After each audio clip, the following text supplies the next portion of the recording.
உங்களுக்கான இன்றைய பிரபஞ்ச வார்த்தை.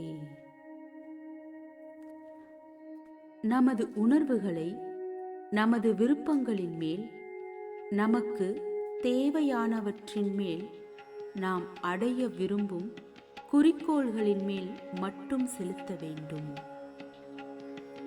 நமது உணர்வுகளை நமக்கு தேவையில்லாத, விருப்பம் இல்லாத, எவை வேண்டாம் என்று நினைக்கின்றோமோ அவற்றின் மீது எக்காரணம் கொண்டும் செலுத்தக்கூடாது. ஏனெனில் நாம் எவற்றின் மீது உணர்வுகளை செலுத்துகின்றோமோ அது வேண்டும் என்றாலும் வேண்டாம் என்றாலும் இந்த பிரபஞ்சம் நமக்கு வாரி வழங்கிவிடும்.